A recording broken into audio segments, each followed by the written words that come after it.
Hello नमस्कार दोस्तों, स्वागत है आपका अपने YouTube चैनल पर। दोस्तों आज आपके लिए हम एक बहुत इंपॉर्टेंट वीडियो लेकर के आए हैं, जिसके माध्यम से हम जानेंगे दोस्तों कि बिहार बिजली विभाग का रिजल्ट आउट ऑफ डेट यानी कि कब तक रिजल्ट आएगा। इसके बारे में बहुत ही अच्छी दोस्तों और बहुत ही अच्छा अपडेट हम लेकर के आपके लिए यहाँ पर आए हैं। ठीक है दोस्तों, और इसमें हम एक और चीज जानेंगे दोस्तों कि कट ऑफ एनालिसिस क्या रहने वाला है, और एक बहुत ही महत्वपूर्ण चीज जो आपको जानना बहुत जरूरी है रिजल्ट आने से पहले, ठीक है, कि नॉर्मलाइजेशन से रिजल्ट में क्या बदल जाएगा। तो नॉर्मलाइजेशन जो होने वाला है उससे रिजल्ट पर क्या प्रभाव पड़ेगा, ये सभी चीजें दोस्तों हम विद प्रूफ और आपको प्रूफ करके हम दिखाएंगे कि कैसे उसमें सिनेरियो बदलेगा। ठीक है दोस्तों, सबसे पहले यहाँ पर बात कर लेते हैं कि टोटल पोस्ट कितना था। तो 2195 पर दोस्तों वैकेंसी आई थी। ठीक है, और यहाँ देखिएगा आपको कट ऑफ वेरिएशन यहाँ पर +-2 मार्क्स आपको लेके चलना है। कट ऑफ वेरिएशन क्या है दोस्तों, जो हम यहाँ पे आपको कट ऑफ बताएंगे। ठीक है, उसमें आपको +2 और -2 लेके चलना है। ठीक है, या तो फिर +2 बढ़ के आ सकता है या -2 हो सकता है, इससे ज्यादा नहीं दोस्तों होगा। ठीक है, यहाँ जो हम आपको कट ऑफ बताने जा रहे हैं ये दोस्तों आपको नॉर्मलाइज कट ऑफ रहेगा। ठीक है, यानी कि नॉर्मलाइजेशन के बाद रिजल्ट जब भी आती है दोस्तों तो नॉर्मलाइज कट ऑफ पर ही आती है। ठीक है, रॉ मार्क्स पे नहीं आती है। तो आप लोग यहाँ पर जो हम बताएंगे वो नॉर्मलाइज होगा। चलिए दोस्तों शुरू करते हैं। दोस्तों मेल कैटेगरी की सबसे पहले बात कर लेंगे यहाँ पर। तो अगर यूआर कैटेगरी से बिलोंग कर रहे हैं, यूआर कैटेगरी हो सकते हैं या अदर स्टेट से भी जो भी लोग फॉर्म भरे अप्लाई किए हैं उनके लिए भी। तो आपका 75 से अच्छे नॉर्मलाइज मार्क्स दोस्तों 75 नंबर से लेकर के 80 नंबर रहने वाला है। ठीक है, ईडब्ल्यूएस कैटेगरी में बात करेंगे दोस्तों तो ईडब्ल्यूएस तो उन्हीं को मिलेगा जो बिहार डोमिसाइल के होंगे। ठीक है, तो उनके लिए 72 से लेकर के 76 मार्क्स कट ऑफ रहने वाला है। ठीक है, बीसी कैटेगरी में यहाँ पर बात करें दोस्तों तो 70 नंबर से लेकर के 74 नंबर नॉर्मलाइज कट ऑफ रहने वाला है बीसी का। ठीक है, ईबीसी में बात करें दोस्तों यहाँ पर तो देखिए 68 नंबर से लेकर के 73 नंबर आपका नॉर्मलाइज कट ऑफ रहने वाला है। ठीक है, आगे आ जाइए। यहाँ अगर एससी कैटेगरी में बात करें दोस्तों तो 65 नंबर से लेकर के 70 नंबर आपका नॉर्मलाइज कट ऑफ रहने वाला है। एसटी में बात करें तो 60 नंबर से लेकर के 65 नंबर आपका कट ऑफ रहने वाला है। दोस्तों ये तो हो गया मेल की बात हो गई। अब फीमेल की बात कर लेते हैं, उनका भी कैटेगरी वाइज रिजल्ट आने वाला है। ठीक है, तो उनके बारे में भी कट ऑफ पर बात करते हैं। चलिए आ जाइए दोस्तों, यहाँ देखिए दोस्तों फीमेल के लिए है, अगर आप यूआर कैटेगरी से बिलोंग कर रहे हैं या अदर स्टेट से तो आपका 70 नंबर से लेकर के 75 मार्क्स तक कट ऑफ जाने वाला है। ठीक है, उसके बाद अगर बात करें अगर आप ईडब्ल्यूएस कैटेगरी से बिलोंग कर रहे हैं तो दोस्तों 68 नंबर से लेकर के 73 मार्क्स आपका कट ऑफ रहने वाला है। ठीक है, बीसी कैटेगरी गर्ल्स के लिए है दोस्तों तो उनके लिए 65 नंबर से लेकर के 70 नंबर कट ऑफ रहने वाला है। आगे आ जाएंगे दोस्तों, यहाँ पर देखिए तो ईबीसी कैटेगरी से अगर आप बिलोंग कर रहे हैं तो 60 नंबर से लेकर के 64 नंबर गर्ल्स कैटेगरी में कट ऑफ रहने वाला है। एससी में बात करें दोस्तों तो 55 नंबर से लेकर के 60 नंबर आपका कट ऑफ रहने वाला है। ठीक है, आगे आएंगे दोस्तों एसटी कैटेगरी में बात करें तो देखिए 50 नंबर से लेकर के 55 नंबर दोस्तों गर्ल्स का कट ऑफ रहेगा।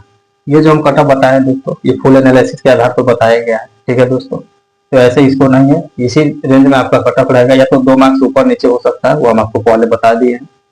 अब दोस्तों आ जाते हैं यहाँ पर ये जरूरी चीज जान लेते हैं कि नॉर्मलाइजेशन दोस्तों अगर होता है, क्योंकि होना ही है, क्योंकि बहुत सारे शिफ्ट में मल्टी शिफ्ट में एग्जाम होते हैं तो नॉर्मलाइजेशन जरूरी है। तो दोस्तों इससे क्या रिजल्ट पर प्रभाव पड़ेगा, तो रिजल्ट पर प्रभाव हम आपको समझाते हैं। ठीक है, यहाँ ध्यान से देखिए। देखिए दोस्तों पेपर 3 प्रकार से बनता है, फर्स्ट, सेकेंड यहाँ पर और थर्ड है। फर्स्ट में रहता है पेपर जिसको इजी बोला जाता है, सेकेंड में बोला जाता है दोस्तों उसको मॉडरेट। ठीक है, और थर्ड में बोला जाता है दोस्तों उसको हार्ड। इस प्रकार से 3 कैटेगरी में पेपर बढ़ चुके हैं। किसी को इजी पेपर मिला होगा तो उसका नॉर्मलाइजेशन 0 से लेकर के 2 मार्क्स तक हो सकता है।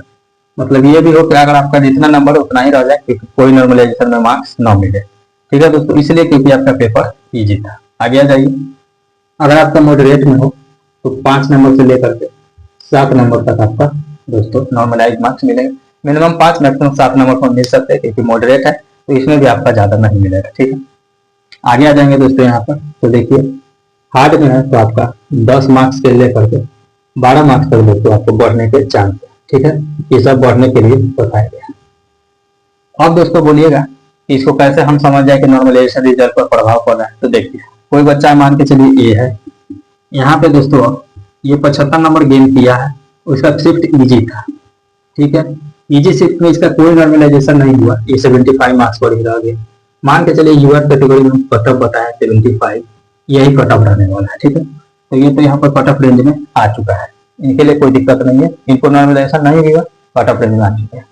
कोई भी एक स्टूडेंट है जिनका दोस्तों हार्ड पेपर था, 65 नंबर ही गेन करता है उठा पाए, इनका दोस्तों पेपर किस प्रकार का, हार्ड था, तो इनका अगर नॉर्मलाइजेशन हम मिनिमम बोले कि 10 नंबर तो होगा, तो 10 नंबर मान के चलिए इनका नॉर्मलाइजेशन हो जाता है। जैसे कि यहाँ पर कितना हो गया, 60 65 हो गया दोस्तों, और प्लस 10 यानी कि 75, ये भी यहाँ पर आ चुके हैं।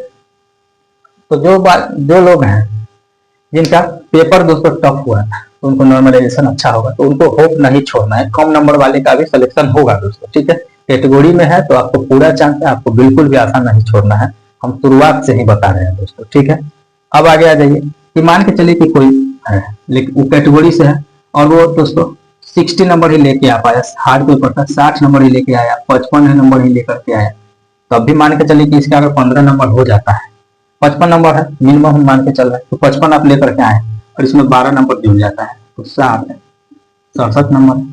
अगर आप किसी कैटेगरी से बिलोंग कर रहे तो इसमें भी आपका रिजल्ट बन जाएगा, तो इसमें भी आपको घबराने वाली बात नहीं है। तो इस प्रकार से दोस्तों नॉर्मलाइजेशन आपके रिजल्ट पर अफेक्ट डालता है, तो निराश बिल्कुल भी नहीं होना है दोस्तों। हम बोले हैं कि अगर आपको डॉक्यूमेंट वगैरह के लिए कोई दिक्कत है तो आप कमेंट करके जरूर बताइएगा, हम आपको पूरा लिस्ट के साथ बताएंगे और कहाँ से क्या चीज बनेगा ये सभी जानकारी आपको बता देंगे। ठीक है, अब दोस्तों सबसे बड़ी चीज जिसके लिए आप यहाँ पर इंतजार कर रहे हैं अभी तक कि रिजल्ट आपका अपडेट क्या होगा, तो देखिए रिजल्ट आपका इतना बात जान लीजिए कि सबसे पहले एग्जाम हुआ था जेई का, ठीक है, उसके बाद हुआ था सीसी कह सकते हैं और दोस्तों स्टोर असिस्टेंट ऐसे बोल सकते हैं, उसके बाद हुआ था दोस्तों आपका TG3 का। तो दोस्तों TG3 का इस प्रकार से देखिएगा तो यहाँ पर सबसे लास्ट में हुआ है, तो सबसे लास्ट में ही इसका रिजल्ट आएगा। ये जो भी हम यहाँ पर बात कर रहे हैं दोस्तों ये TG3 के लिए बात कर रहे हैं। ठीक है, तो आपको कंफ्यूज नहीं होना है, TG3 के लिए बात किया जाए। तो देखिए दोस्तों यहाँ पर ये रिजल्ट आपका अक्टूबर माह में दोस्तों फर्स्ट वीक से लेकर के सेकेंड वीक तक आपका पूरा चांस है कि आ जाए। ठीक है दोस्तों, ये लेटेस्ट से लेटेस्ट हम लेट से लेट लेकर के चले हैं। ठीक है, क्योंकि इसके बीच में सितंबर लास्ट तक चांस है कि सीसी और ऐसे का रिजल्ट दे देगा, तो उसके बाद बच जाता है TG3, तो उसका result October mid of October तक रिजल्ट कर ही दिया जाए, क्योंकि रिजल्ट तैयार हो रहा है दोनों को साथ में। ठीक है दोस्तों, ये बहुत ही बड़ी अपडेट थे दोस्तों। आई होप दोस्तों मैं आपको समझाया हूँ, वो चीज समझ में आया होगा दोस्तों, और कट ऑफ आप जरूर देख लीजिए, यही आपका रहने वाला है। ठीक है, इस प्रकार से दोस्तों मैं कहूंगा कि आप वीडियो को थोड़ा सपोर्ट कीजिए। ठीक है दोस्तों, अगर आपको और भी कोई क्यूरी है, कुछ चीज पूछना है तो आप कमेंट सेक्शन में पूछ सकते हैं। डॉक्यूमेंट के लिए बोले हैं, अगर आप कमेंट करते हैं आपको कोई दिक्कत है तो हम पूरा चीज बता देंगे, कहाँ से बनेगा ये भी बता देंगे, कैसे बनेगा ये भी बता देंगे। ठीक है दोस्तों, चलिए मिलते हैं नेक्स्ट वीडियो में, तब तक के लिए दोस्तों धन्यवाद। लाइक शेयर सब्सक्राइब कर दीजिएगा।